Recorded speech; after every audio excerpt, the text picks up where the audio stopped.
ኩናት ማእከላይ ምብራቅ ብዝኸፈአ መልክዑ ይቕጽል ኣሎ ህልኽ እስራኤልን ኢራንን መግለጽታት ትራምፕ ተወሲኽዎ መመሊሱ ቃልቃል ይብል እስራኤል ኣብ ኢራን ተካይዶ ዘላ ደብዳቡን ቀጺላቶ ኩሉ መዳያዊ መራሒ ኢራን ዝኾነ አያቶላህ ኻሜኒ ተሓቢሉ ኣሎ ዝበለቶ ናይ ትሕቲ መሬት ጉድጓድ ደብዲባ ከም ዘዕነወቱን ትገልጽ ኣላ ኣብ አያቶላህን ስድራቤቱን ዝበጽሐ ጉድኣት ኣሎ ድየለን ግን ኣይተረጋገጸን ኢራን ክሳብ ሕጂ ብዛዕባ ዝወግዓዊ መልሲ ሃበትን ንምዃኑ እዚ ኩሉ መዳያዊ መራሒ ኢራን ዝኾነ አያቶላህ ዓሊ ኻሜኒ መን እዩ ውልቃዊ ህይወቱ ኸመይ ይመስል እቲ ስልጣኑ ክወርስ ዝበሃል ሓያል ወዱኸ ኣበይ ኣሎ ብሓፈሻ ነዞም ሕቶታትን ካልኦትን ብሓባር ኮይንና ክንምለስ ኢና ነዚ ቪድዮ ላይክ ጌርኩም ክሳብ መወዳእታ ክትከታተሉኒ ብትሕትና ይዕድመኩም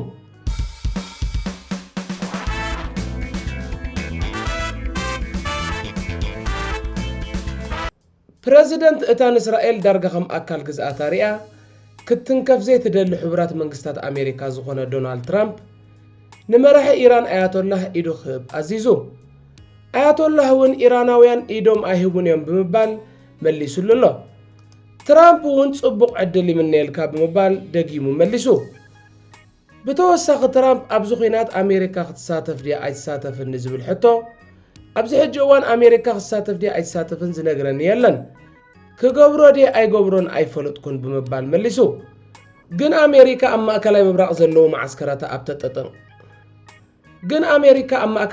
ዘለዉ ማዓስከራታ ኣብ ተጠንቅቕ ኮይኖም ኣዕነውቲ ነፈርቲ ዝስከማ መራኸቢ ውግኣውን ኣብ ጎድኒ እስራኤል ተሰሊፈን ንኢራን ንምህራም ናብ ወሽመጥ ሆርሙዝ ብምጽጋዕ ትእዛዝ ትራምፕ ጥራይ ጽበያ ከም ዘለዋ ሚኒስትር ምክልኻል ኣሜሪካ ፒት ሄግሴት ሓቢሩ ኣሜሪካ ክሳብ ሰንበት ኣብ ዘሎ ግዜ ኣብ ዝኾነ ሰዓት ናብ ዝደማዊ ግጭት ኢዳ ክትሕውስ ከም እትኽእል ዝሕብር ዘሎ ኢራን እውን ኣሜሪካ ኣብዚ ኩናት ኢዳ እንተሓዊሳ ዝኸፍአ ከም ዝስዕብ ብምሕባር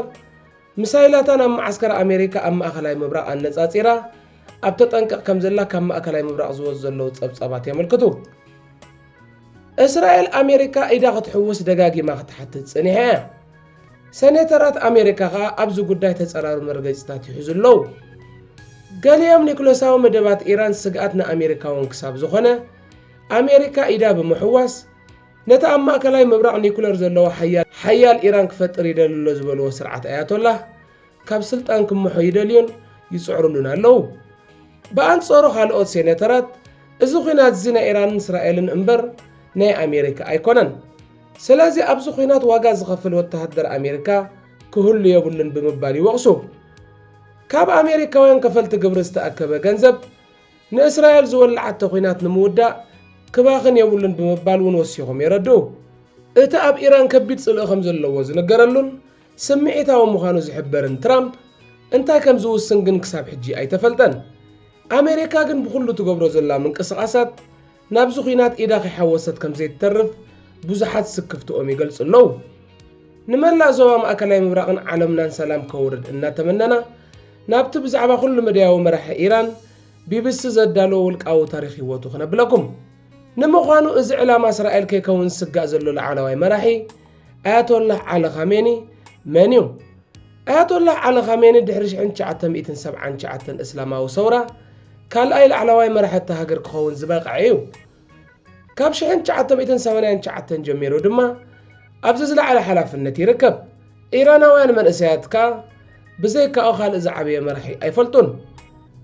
ንሱ ኣብ ዓንኬልታ ኣዝዩ ሕልኽልኽ ዝበለ ሕምብርቲ ስልጣን ንዓሰርተታት ዓመታት ኮፍ ኢሉ ጥራይ ዘይኮነስ ዝኾነ ህዝባዊ ፖሊሲ ክጽድቕን ክነጽግን ዝኽእል ገባርን ሓዳግን እዩ ንሕፅያት መራሕቲ ብኢደውነኑ ከቐምጥን ከልዕልን ዝኽእል ስልጣን እውን ኣለዎ ከም ላዕለዋይ መራሒ ሃገርን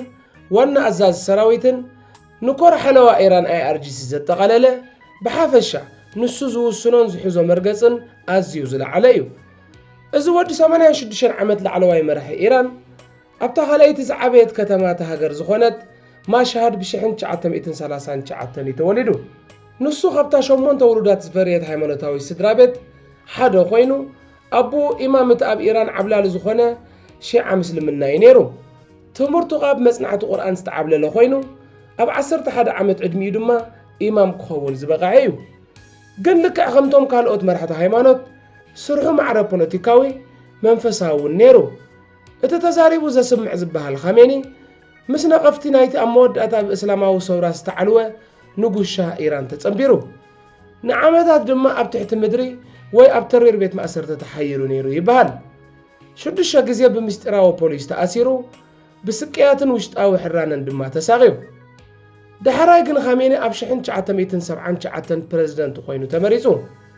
ቀጺሉ ነቲ ኣብ 1989 ኣብ መበል 86 ዓመቱ ዝሞተ ኣያቶላ ኹሜኒ ተካኣይ ኮይኑ ከም ላዕለዋይ መራሒ ኢራን ኮይኑ ተመሪጹ ዓሊ ኻሜኒ ሰሓትን ኣብ ወፃኢ ሃገራት ዝገይሽ ኮይኑ ምስ በዓልቲ ቤቱ ኣብ ማእከላይ ቴህራን ኣብ ዝርከብ ቀጽሪ ተኸቢሩ ይነብር ሕርሻን ግጥምን ከም ዘስተማቕሩን ይንገረሉ ኣብ እዋን ቁልዕነቱ ሽጋራ ብምትካኺ ዝፍለጥ እዚ ድማ ንሓደ ኣብ ኢራን ዝርከብ ሃይማኖታዊ ሰብ ነውሪ ዝቁጸር ኣብ 1980ታት ኣብ ዝተገብረሉ ፈተነ ቅትለት የመና ኢዱ ስለ ዝተወቕዕ ኣብዚ ሕጂ እዋን ብዙሕ ኣይጥቀመላን እዩ ንሱን በዓልቲ ቤቱ መስሮላህ ኮጃስት በካርዳዝን 6 ቆልዑ ኣፍርዮም 4 ኣወዳትን 2 ኣዋልድን ሓደ ኸውልዳቱ ዝኾነ ሞጅታባ እቲ ኸመብኡ ሓያል ምዃኑ ዝንገረሉ ወዲዩ ስድራ ቤት ኻሜኒ ኣብ ቅድሚ ህዝቢ ይኹን ኣብ መራኸቢ ብዙሃን ሰሓቲ እዮም ዝረኣዩ ብዛዕባ ውልቃዊ ህይወት ደቁ ብዙሕ ንጹር ሓበሬታ የለን ካብ 4 ደቁ ግን እቲ ኻልኣይ ሞጅታባ ብጽልውን ኣብ ውሽጣዊ ዓንኬላ ኣቦኡ ብዝፃወቶ ርእይ ተራን ኣዝዩ ፍሉጥ እዩ ሞጅታባ ኣብቲ ላዕለዎት ሰበስልጣን እስላማዊት ሪፓብሊክ ዝመሃርሉ ኣብ ቴህራን ዝርከብ ካልኣይ ደረጃ ቤት ትምህርቲ ኣላቪኢ ተማሂሩ ጽልዋ ሞጅታባ ካብ መፋርቕ 2000 ዓመተ ምህረት ጀሚሩ ኣብ ፖለቲካዊ ዓውዲ ዝያዳ ርኡይ እናኾነ መጺኡ ንሱ ኣብቲ ብ2004 ድሕሪ ዝተኻየደ ኣካታዕ ፕሬዝደንታዊ ምርጫ ካብቶም ሕፁያት ሓደ ንመሐሙድ ኣሕመድ ነጃድ ንምድጋፍ ብድሕሪ መጋረጃ ኢዱ ኣእትዩ ተባሂሉ ዝኽሰስ እዩ ካብ 2010 ዓመተ ምህረት ጀሚሩ ኣብ እስላማዊት ሪፓብሊክ ካብ ዘለዉ ሓያላት ውልቀ ሰባት ከዓ ሓደ ይኸውን ነብኡ ንኻሜኒ ዝትክዕ ሕፁይ ተባሂሉ ድማ ይሕመ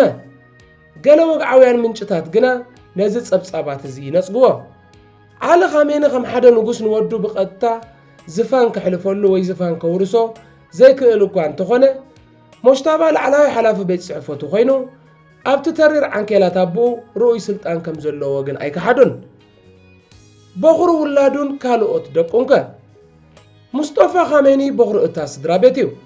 በዓልቲ ቤቱ ድማ ጓል ዓዚዘላህ ቮሽቫግ ዝተባህለ ተሪር ዓቀባዊ ኢማም እያ ክልቲኦም ሙስጠፋን ሞጅታባን ኣብ 1980ታት ኣብ ዝነበረ ኹናት ኢራንን ዒራቅን ኣብ ቅድመ ግንባር መሪሖም ኣገልጊሎም እዮም ሳልሳይ ወዲ ዓሊ ኹሜኒ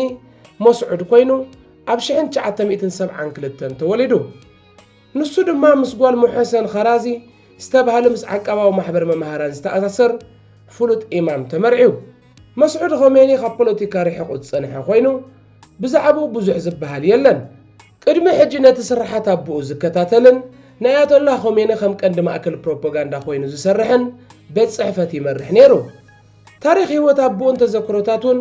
ናይ ምስናድ ሓላፍነት እውን ተሰኪሙ ይበሃል እቲ ሕሳስ ልደት ወዱ መሳይም ኣብ 1977 ተወሊዱ ከምቶም 3 ዓበይቲ ኣሕዋቱ ንሱ እውን ኢማም እዩ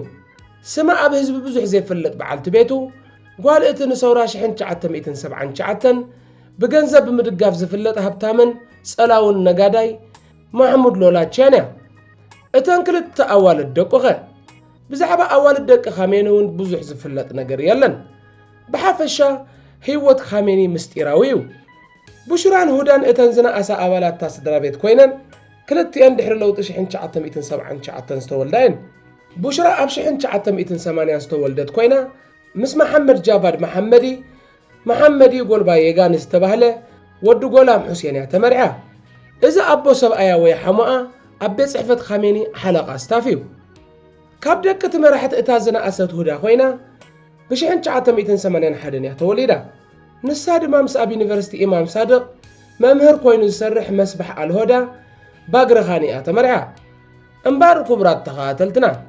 ንሎም ዘዳለናዮ ሓፂር መደብ ነዚ ይመስል ነይሩ